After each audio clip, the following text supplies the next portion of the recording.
It was a long, cool room, comfortably furnished and happily placed, with hydrangea bushes outside the large windows and their pleasant shadows on the floor.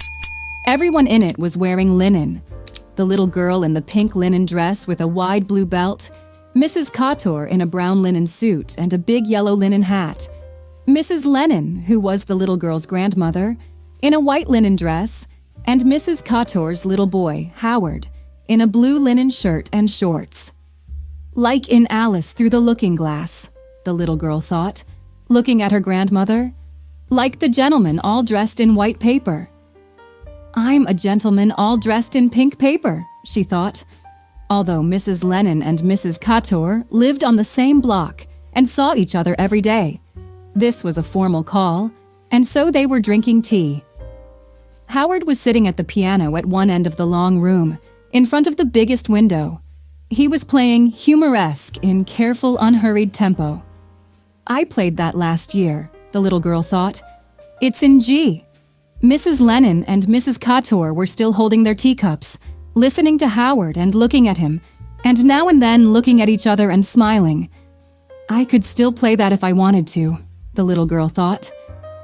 When Howard had finished playing Humoresque, he slid off the piano bench and came over and gravely sat down beside the little girl, waiting for his mother to tell him whether to play again or not.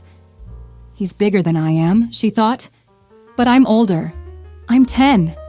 If they ask me to play the piano for them now, I'll say no. I think you play very nicely, Howard, the little girl's grandmother said. There were a few moments of leaden silence. Then Mrs. Cator said, Howard, Mrs. Lennon spoke to you. Howard murmured and looked at his hands on his knees. I think he's coming along very well, Mrs. Cator said to Mrs. Lennon. He doesn't like to practice, but I think he's coming along well. Harriet loves to practice, the little girl's grandmother said. She sits at the piano for hours, making up little tunes and singing. She probably has a real talent for music, Mrs. Cator said. I often wonder whether Howard is getting as much out of his music as he should. Harriet, Mrs. Lennon said to the little girl, won't you play for Mrs. Cator? Play one of your own little tunes. I don't know any, the little girl said. Of course you do, dear, her grandmother said.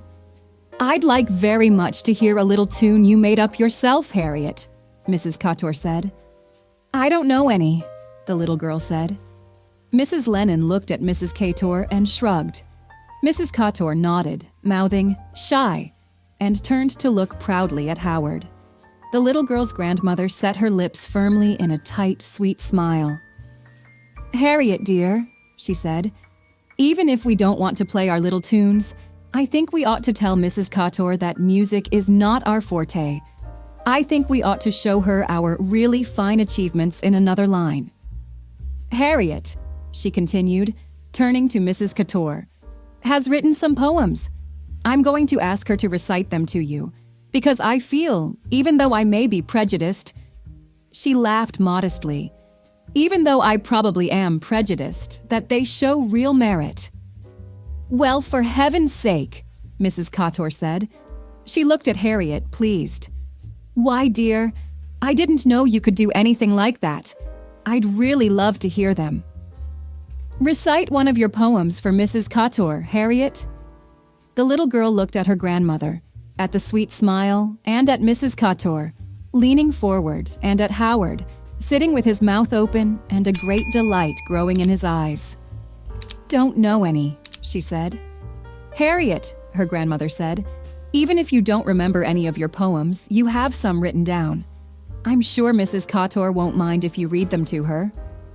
The huge merriment that had been gradually taking hold of Howard suddenly overwhelmed him. Poems, he said, doubling up with laughter on the couch. Harriet writes poems. He'll tell all the kids on the block, the little girl thought. I do believe Howard's jealous, Mrs. Cator said. Ah, Howard said. I wouldn't write a poem. Bet you couldn't make me write a poem if you tried. You couldn't make me either, the little girl said. That's all a lie about the poems. There was a long silence. Then, why, Harriet? the little girl's grandmother said in a sad voice. "What a thing to say about your grandmother," Mrs. Cator said. "I think you'd better apologize, Harriet," the little girl's grandmother said. Mrs. Cator said, "Why, you certainly had better." "I didn't do anything," the little girl muttered. "I'm sorry." The grandmother's voice was stern. "Now bring your poems out and read them to Mrs. Cator." "I don't have any, honestly, Grandma," the little girl said desperately. "Honestly, I don't have any of those poems." "Well, Jay have," the grandmother said. "Bring them to me from the top desk drawer." The little girl hesitated for a minute, watching her grandmother's straight mouth and frowning eyes. "Howard will get them for you, Mrs. Lennon," Mrs. Cator said. "Sure," Howard said. He jumped up and ran over to the desk, pulling open the drawer. "What do they look like?" he shouted. "In an envelope," the grandmother said tightly. "In a brown envelope with Harriet's poetry written on the front." "Here it is," Howard said. He pulled some papers out of the envelope and studied them a moment. "Look," he said, "Harriet's poems about stars." He ran to his mother, giggling and holding out the papers. "Look, Mother, Harriet's poetry's about stars." "Give them to Mrs. Lennon, dear," Howard's mother said. It was very rude to open the envelope first. Mrs. Lennon took the envelope and the papers and held them out to Harriet. "Will you read them, or shall I?" she asked kindly. Harriet shook her head. The grandmother sighed at Mrs. Cator and took up the first sheet of paper. Mrs. Cator leaned forward eagerly, and Howard settled down at her feet, hugging his knees and putting his face against his leg to keep from laughing. The grandmother cleared her throat, smiled at Harriet, and began to read. "The evening star," she announced. "When evening shadows are falling, and dark gathers closely around, and all the night creatures are calling, and the wind makes a lonesome sound, I wait for the first star to come out, and look for its silvery beams, when the blue and green twilight is all about, and grandly a lone star gleams." Howard could contain himself no longer.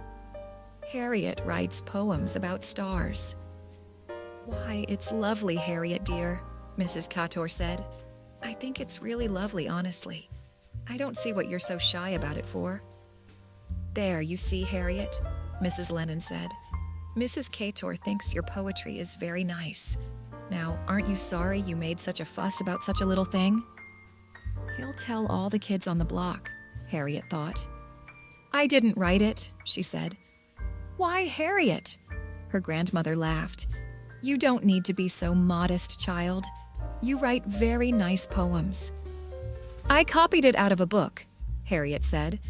"I found it in a book, and I copied it and gave it to my old grandmother and said I wrote it." "I don't believe you'd do anything like that, Harriet," Mrs. Cator said, puzzled. "I did so," Harriet maintained stubbornly. "I copied it right out of a book." "Harriet, I don't believe you," her grandmother said. Harriet looked at Howard, who was staring at her in admiration. "I copied it out of a book," she said to him. "I found the book in the library one day." "I can't imagine her saying she did such a thing," Mrs. Lennon said to Mrs. Cator. Mrs. Cator shook her head. "It was a book called," Harriet thought a moment, "called The Home Book of Verse," she said. "That's what it was. And I copied every single word. I didn't make up one." "Harriet, is this true?" her grandmother said. She turned to Mrs. Cator. "I'm afraid I must apologize for Harriet and for reading you the poem under false pretenses. I never dreamed she'd deceive me." "Oh, they do," Mrs. Cator said deprecatingly. "They want attention and praise, and sometimes they'll do almost anything. I'm sure Harriet didn't mean to be, well, dishonest." "I did so," Harriet said. "I wanted everyone to think I wrote it. I said I wrote it on purpose." She went over and took the papers out of her grandmother's unresisting hand. "And you can't look at them anymore either," she said, and held them in back of her, away from everyone.